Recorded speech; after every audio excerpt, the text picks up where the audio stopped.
Hello everyone, how are you all? I hope you guys are doing well. So guys, welcome back to our channel. Start करेंगे अपना आज का session. तो आज के session में जैसा कि आप सभी को पता है हम लोग क्या कर रहे हैं, तो हम आपके UGC NET JRF exam paper 1 की यूनिट 9 जिसका नाम है पीपल डेवलपमेंट एंड एनवायरनमेंट, इसके एक इम्पॉर्टेंट टॉपिक करने वाले हैं आपके क्विक रिकैप सेशन में। जैसा कि आप सभी को पता है कि हम आपके क्विक रिकैप सीरीज़ यहाँ पर कर रहे हैं, जहाँ पे कि हम आपके डिफरेंट यूनिट्स के इम्पॉर्टेंट टॉपिक्स को कवर कर रहे हैं, आपको यहाँ पे कंटेंट प्रोवाइड कर रहे हैं रिलेटेड टू दैट। तो आज हम आपको एनवायरमेंटल प्रोटेक्शन एक्ट 1986 की हिस्ट्री एंड प्रोविजंस का कंटेंट यहाँ पर प्रोवाइड करेंगे। सेशन आपके लिए बहुत ज़्यादा हेल्पफुल रहने वाला है, तो वीडियो को विदाउट स्किप किए आपको लास्ट तक देखना है ताकि कोई भी इंपॉर्टेंट इन्फॉर्मेशन यहाँ आपसे मिस ना हो। साथ ही अगर आपने हमारे प्रीवियस सेशंस नहीं देखे हैं क्विक रिकैप सीरीज़ के, तो आपको डिस्क्रिप्शन बॉक्स में लिंक प्रोवाइड करा दिया जाएगा, जाके ज़रूर से चेक करिएगा। और इसके साथ साथ हम आपके लिए एक महामैराथन की सीरीज़ भी चला रहे हैं, जहाँ पे कि हम आपके प्रीवियस ईयर क्वेश्चंस को डिस्कस करते हैं डिफरेंट यूनिट्स के। तो आप इस महामैराथन क्लास का लिंक भी हम आपको डिस्क्रिप्शन बॉक्स में प्रोवाइड कर देंगे, आप जहाँ से चेक कर लीजिएगा। तो चलिए वीडियो को स्टार्ट करेंगे, बट उससे पहले मैं आपसे कहना चाहूँगी कि अगर आप हमारे चैनल पर नए हैं या फिर आपने अभी तक हमारे चैनल को सब्सक्राइब नहीं किया है, तो UGC NET एग्ज़ाम की प्रिपरेशन के लिए चैनल को सब्सक्राइब करें और साथ ही साथ बेल आइकन को प्रेस करना बिल्कुल भी ना भूलें, ताकि हम अपनी जब भी कोई न्यू वीडियो अपलोड करें तो नोटिफिकेशन सबसे पहले आपको मिल सके। तो चलिए गाइस, ज़्यादा टाइम वेस्ट नहीं करेंगे एंड स्टार्ट करेंगे अपना सेशन। तो यस, एनवायरमेंटल कंजर्वेशन। अब यहाँ पर हम सबसे पहले जानेंगे कि इन्वायरमेंटल प्रोटेक्शन एक्ट बेसिकली आया क्यों था। इन्वायरमेंट प्रोटेक्शन एक्ट जो आया था वो इन्वायरमेंट को प्रोटेक्ट करने के लिए आया था, क्योंकि जैसा आप सभी को पता है कि जो हमारा इन्वायरमेंट है वो डे बाई डे क्या हो रहा है, डिप्लीट हो रहा है। तो उसको डिप्लीट होने से बचाने के लिए, उसको कंजर्व करने के लिए इन्वायरमेंटल प्रोटेक्शन एक्ट 1986 लाया गया था। तो ये जो इन्वायरमेंटल कंजर्वेशन है, ठीक है, यानी कि हमारा जो वातावरण है, हमारा जो एटमॉस्फेयर है, उसके बचाव के लिए, तो environmental conservation has emerged as a critical concern in recent decades, given the alarming rate of environmental degradation and its far-reaching consequences। क्या हुआ कि जो हमारा इन्वायरमेंटल कंजर्वेशन है वो इमर्ज हुआ एक क्रिटिकल कंसर्न की तरह हमारे रिसेंट डिकेड्स में, जो भी 10 साल हमारे चल रहे हैं। वो क्या दे रहा है आपको, एक अलार्मिंग रेट दे रहा है किसका, कि हमारा जो एनवायरनमेंट है वो डिग्रेड हो रहा है। इसका एक हमें अलार्म शो कर रहा है वो कि अब क्या हो रहा है, हमारा जो वातावरण है वो कैसा हो रहा है, वो डिग्रेड होता जा रहा है और इसके हमें काफ़ी सारे कॉन्सिक्वेंसेस देखने को मिलेंगे। ठीक है, जब हमारा जो हमारा एनवायरनमेंट है जब ये डिग्रेड होगा तो इसके रिलेटेड हमें कॉन्सिक्वेंसेस देखने को मिलते हैं। जैसे कि आप लोग ये जो डिफॉरेस्टेशन करते हैं, है ना, ये डिफॉरेस्टेशन होता है, तो इस डिफॉरेस्टेशन से हमें क्या देखने को मिलती है, नेचुरल कैलेमिटीज़। क्या होता है, या तो हमारा ड्रॉट हो जाता है, ठीक है, या फिर क्या होती है, फ्लड आ जाती है। तो इस टाइप की नेचुरल कैलेमिटीज़ हम देखते हैं ड्यू टू डिफॉरेस्टेशन। तो वही है कि अगर हमारा एनवायरमेंटल डिग्रेड होगा तो उसके कॉन्सिक्वेंसेस हमें ज़रूर से देखने को मिलेंगे। In response to this global issue, अगर हम बात करें इस ग्लोबल इशू के रिस्पॉन्स में, then numerous countries have implemented legislation to protect and preserve the environment. तो कुछ कंट्रीज़ ने क्या किया, इससे बचाव के लिए कुछ हमारी लेजिस्लेशंस को इम्प्लीमेंट किया, ताकि क्या किया जा सके, एनवायरनमेंट को प्रोटेक्ट किया जा सके एंड एनवायरनमेंट को प्रिजर्व किया जा सके। Okay, the environmental protection act of 1986, तो ये जो इन्वायरमेंटल प्रोटेक्शन एक्ट आया था, इंडिया में आया था, ये याद रखेंगे। तो इंडिया में जो एनवायरमेंटल प्रोटेक्शन एक्ट 1986 आया था वो आपका एक लैंडमार्क की तरह स्टैंड हुआ था, लीगल फ्रेमवर्क था ये, जिसका जो एम था वो ये था कि सेफ गार्डिंग दी नेशंस नेचुरल रिसोर्सेज, जो हमारे राष्ट्र के नेचुरल रिसोर्सेज हैं उनको क्या करना, उनको सेफ करना, उनको प्रोटेक्ट करना, उनको प्रिजर्व करना and promoting sustainable development, and sustainable development को प्रमोट करना। Okay, with its comprehensive framework and stringent regulations. इसके कॉम्प्रिहेंसिव फ्रेमवर्क के साथ और स्ट्रिंजेंट रेगुलेशंस के साथ ये जो एक्ट था इसने एक पाइवटल रोल प्ले किया एनवायरमेंटल कंसर्न्स को एड्रेस करने में and fostering a greener and healthier planet. और क्या किया, इसने फॉस्टर किया एक ग्रीनर और हेल्दियर प्लेनेट में। तो पर्यावरण संरक्षण अधिनियम 1986 का इतिहास और प्रावधान अगर हम देखें तो क्या था, पर्यावरण क्षरण की जो खतरनाक दर पर्यावरण क्षरण की खतरनाक दर और इसके दूरगामी परिणामों को देखते हुए हाल के दशकों में पर्यावरण संरक्षण एक महत्वपूर्ण चिंता का विषय बन गया। इस वैश्विक मुद्दे के जवाब में कई देशों ने पर्यावरण की रक्षा और संरक्षण के लिए कानून लागू किए हैं। तो भारत में 1986 का पर्यावरण संरक्षण अधिनियम देश के प्राकृतिक संसाधनों की सुरक्षा और सतत विकास को बढ़ावा देने के उद्देश्य से एक ऐतिहासिक कानूनी ढांचे के रूप में खड़ा है। अपने व्यापक ढांचे और कड़े नियमों के साथ इस अधिनियम ने पर्यावरण संबंधी चिंताओं को दूर करने और एक हरियाली और स्वस्थ ग्रह को बढ़ावा देने में महत्वपूर्ण भूमिका निभाई है। आइए अब हम जानेंगे आपके environmental protection act that is EPA 1986 की हिस्ट्री क्या है। तो अगर हम इसकी हिस्ट्री की बात करें, so the Environment Protection Act was made to help keep our environment safe and make it better।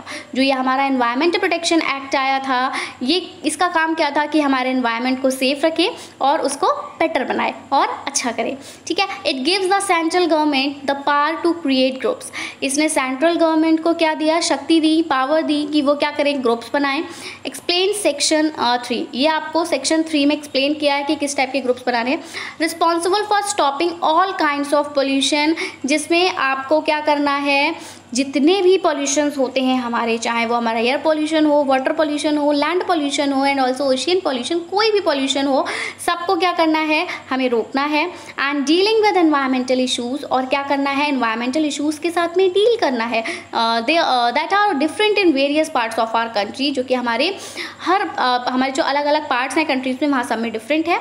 तो act was change the last time in 1991। तो 1986 में तो ये इम्प्लीमेंट हुआ था, लेकिन 1991 में क्या किया गया था, उसको चेंज किया गया था। इसमें थोड़ा बहुत जो हम कह सकते हैं कि अमेंडमेंट यहाँ पर किया गया था। तो पर्यावरण संरक्षण अधिनियम हमारे पर्यावरण को सुरक्षित रखने और इसे बेहतर बनाने में मदद करने के लिए बनाया गया था। यह केंद्र सरकार को सभी प्रकार के प्रदूषण को रोकने और हमारे देश के विभिन्न हिस्सों में अलग अलग पर्यावरणीय मुद्दों से निपटने के लिए जिम्मेदार समूह धारा 3 में समझाया गया को बनाने की शक्ति देता है। और अधिनियम को आखिरी बार कब बदला गया था, तो 1991 में इसको बदला गया था, थोड़ा इसमें अमेंडमेंट किया गया था। ठीक है,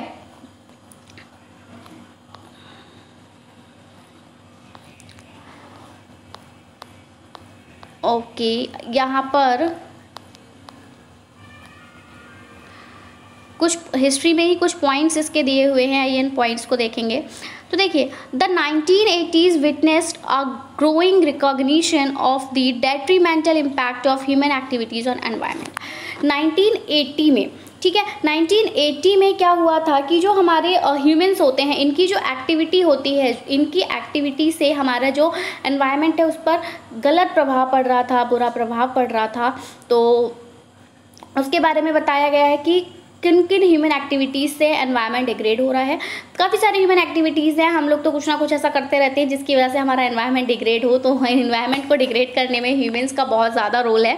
हालांकि उसको प्रिजर्व एंड प्रोटेक्ट करने में भी है, बट प्रिजर्व एंड प्रोटेक्ट करने का तो ख्याल बाद में आया, उससे पहले उन्होंने उसको डिग्रेड करना स्टार्ट कर दिया था। तो 1980 के दशक में पर्यावरण पर मानवीय गतिविधियों के हानिकारक प्रभावों की मान्यता बढ़ती गई, ये देखा गया। And response to this global concern, यही जो ग्लोबल कंसर्न था, इसके ही रिस्पॉन्स में the environmental protection act that is 1986 was enacted. ये जो हमारा ह्यूमंस की एक्टिविटीज़ थी जिसकी वजह से हमारा जो ओवरऑल एनवायरनमेंट था वो डिग्रेड हो रहा था, तो उसको ध्यान में रखते हुए कि इस एनवायरनमेंट को प्रोटेक्ट किया जाए, इसको प्रिजर्व किया जाए, 1986 में हमारा एनवायरमेंटल प्रोटेक्शन एक्ट आया, जिसको इनेक्ट किया, सिग्निफाइंग अ सिग्निफिकेंट स्टेप। यहाँ पर एक सिग्निफिकेंट स्टेप लिया गया आगे की ओर कि हम एनवायरनमेंट पे क्या करें, रेगुलेशन करें, ताकि हमारा जो एनवायरनमेंट है वो प्रोटेक्ट हो सके।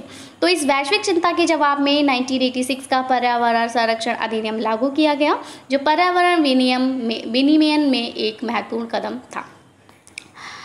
Now the third point says that the act aimed to combat pollution। इसका जो उद्देश्य था वो क्या था कि हमें क्या करना है, पॉल्यूशन से निपटना है, प्रिजर्व करना है हमारी नेचुरल रिसोर्सेज को, and ensure the wellbeing of both present and future generation. अभी की जो जनरेशन है और हमारी अपकमिंग जो आने वाली जनरेशन है, दोनों को ही हम क्या कर सकें, दोनों का भला कर सकें। इसीलिए हमें क्या करना होगा, कुछ स्टेप्स लेने होंगे, हमारी नेचुरल रिसोर्सेज को हमें बचाना होगा, हमें पॉल्यूशन से निपटना होगा। तो उसी को ध्यान में रखते हुए ये अधिनियम जो था, इसके उद्देश्य मतलब इस अधिनियम का ये उद्देश्य था कि हमें ये सब जो है वो ध्यान में रखना है। Now environmental protection act IAN के ऑब्जेक्टिव्स जानेंगे कि पर्यावरण संरक्षण अधिनियम के उद्देश्य क्या क्या थे।